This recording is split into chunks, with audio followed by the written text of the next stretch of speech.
It is time for a tough question. Are you faithful? Don't brush me off.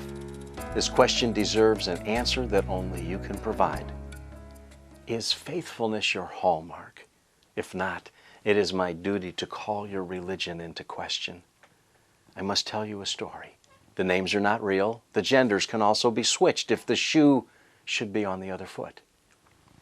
In other words, what's bad for geese is also killing ganders. Let's just say I know a man. We'll call him Bob. He's a Christian. He's married. He's a father. His soul is being ripped apart.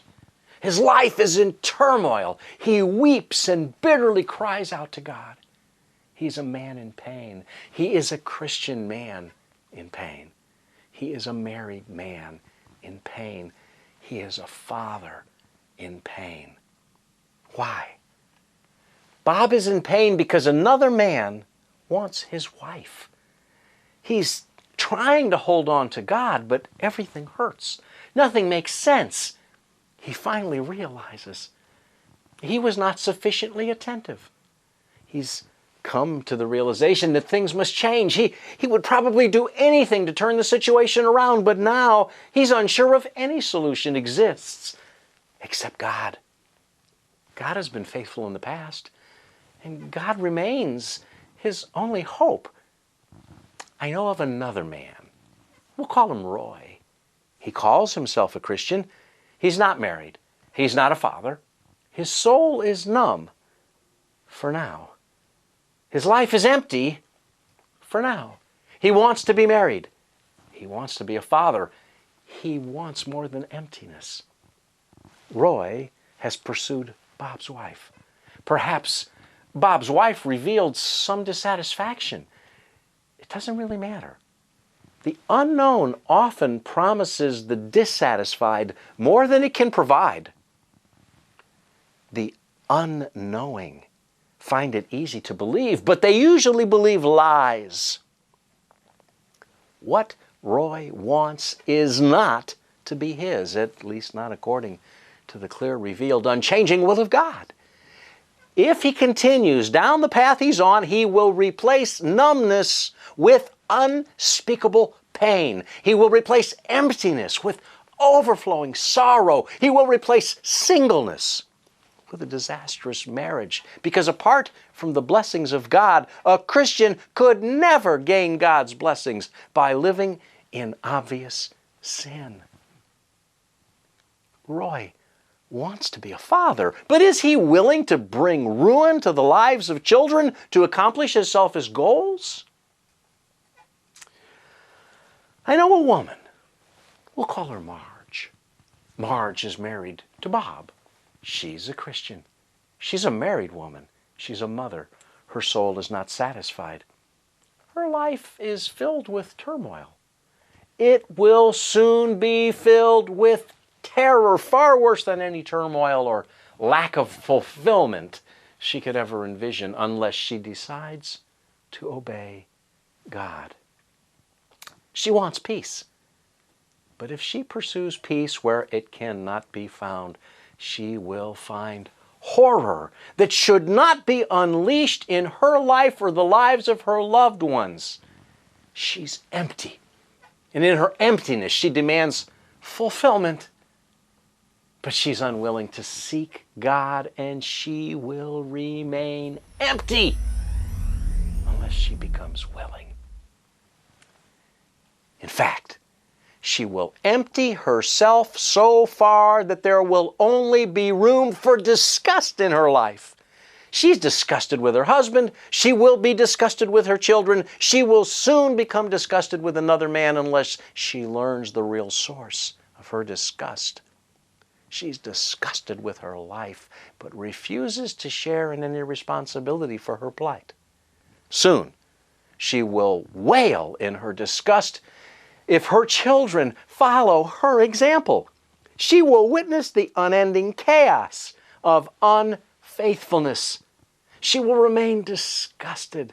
Travail will reign in her rebellion if she does not turn to God for a better answer. to a man or woman with a marriage under threat, but you want to keep it together, I need to say, be strong, be faithful, and be encouraged. God knows your desire. Continue to love your spouse. Be certain that this is right. It is also God's desire. You are not praying against the will of God. You are in agreement with God, and I am agreeing with you in faith. God is for marriage. God is for fidelity. God is for you because you have not given up. I applaud every spouse that loves God and as a result is committed to loving their mate. God is for you and against anything that would hinder His will. Trust Him. You are the genuine article. Now, to a person who is willing to destroy a family by soiling the marriage bed of someone to whom you are not wed, your selfish pursuit of pleasure will be your undoing. Let me be the one to tell you in the simplest terms that ancient pagans had more integrity than you exhibit through your brand of discount Christianity. If your faith permits you to consider adultery, your religion is both wrecked and reckless. I declare to you that a Christian should never pursue the betrayal that you desire. You should not call yourself a Christian and simultaneously seek an impure relationship with a married person, knowing the destruction you will bring to them, to their spouse, and to their children. That is not love.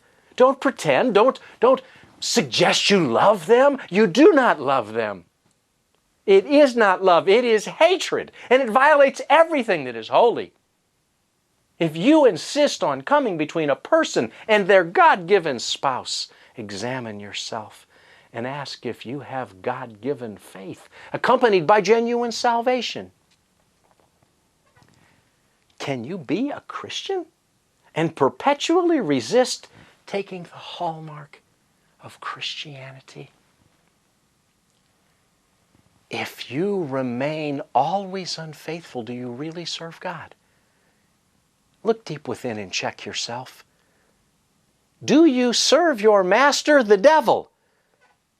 If you do, you will spend eternity with him in hell. If you do not repent, if you do not give your life to Jesus, your end will be awful. God does not want the family destroyed, and please know that I preach hope. There is hope in Jesus. Hope in Jesus. If you give your life to Jesus, you will find that He has a much better plan for you than shame and filth and a relationship built on distrust. Loneliness does not have to be your end. Faithfulness finds many friends.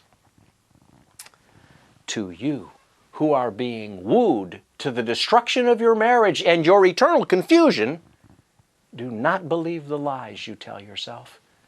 Temptation, on the other hand, is usually an enemy. I had a preacher friend who used to pray, "Lord, lead me not into temptation. I can find it all by myself." Well, in just a moment, I want to tell you a story of temptation and adultery at the door. Please hang in there with me.